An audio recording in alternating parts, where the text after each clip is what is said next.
Swastiastu.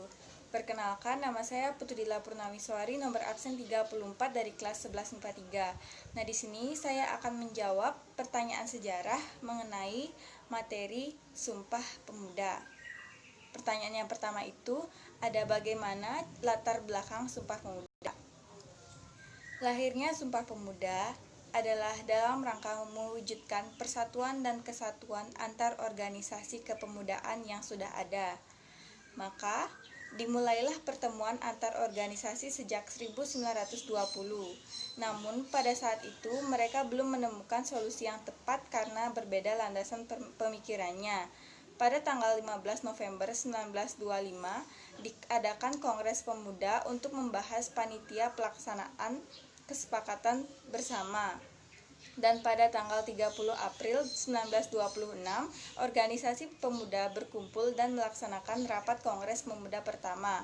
Kongres ini berhasil merumuskan dasar-dasar pemikiran bersama, yaitu yang pertama, kemerdekaan Indonesia merupakan cita-cita bersama seluruh pemuda Indonesia. Yang kedua, seluruh organisasi kepemudaan bertujuan untuk menggalang persatuan para pemuda, kemudian menyelenggarakan Kongres Pemuda kedua pada tanggal 26 sampai 28 Oktober. Sayangnya pada kongres ini sempat terjadi insiden di mana pemimpin rapat tidak diperkenankan menyebut tentang kemerdekaan Indonesia. Mereka merasa dipersulit dan banyak dari mereka merasa dipenjara dan diasingkan ke daerah terpencil. Pada tanggal 28 Oktober 1928, yaitu hari terakhir Kongres Pemuda kedua, akhirnya Sumpah Pemuda lahir. Muhammad Yamin membuat intisari seluruh isi Kongres. Nah, dari intisari itulah lahir perumusan Sumpah Pemuda yang disetujui seluruh peserta Kongres. Sumpah Pemuda II. Sumpah Pemuda 1928 berbunyi, pertama, kami putra dan putri Indonesia mengaku bertumpah darah yang satu, tanah Indonesia.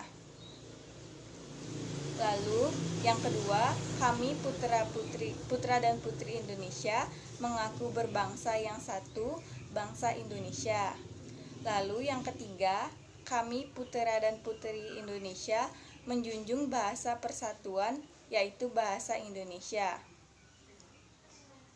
Lalu pertanyaan yang kedua, jelaskan bagaimana Sumpah Pemuda menjadi tonggak persatuan dan kesatuan bangsa Indonesia.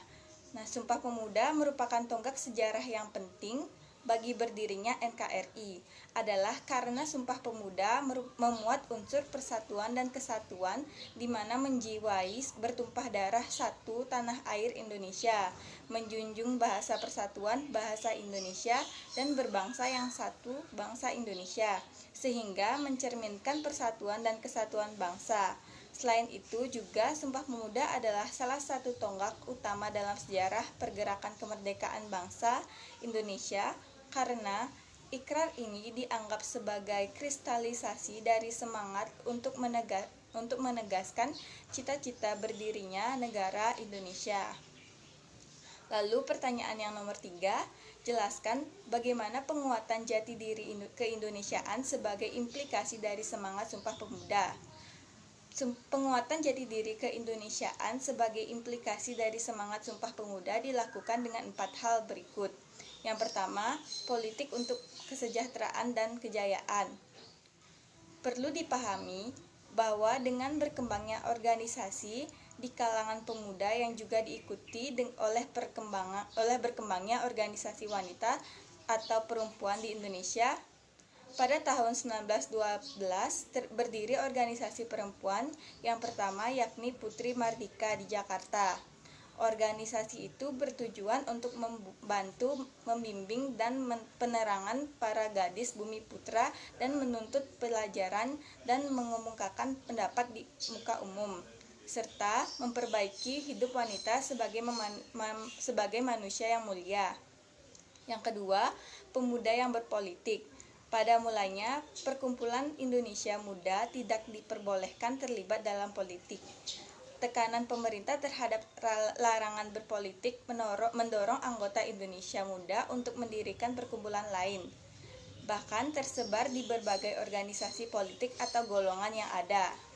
Pada tahun 1931, orang-orang PNI baru di Malang mendirikan Suluh Pemuda Indonesia yang bercorak Marahen.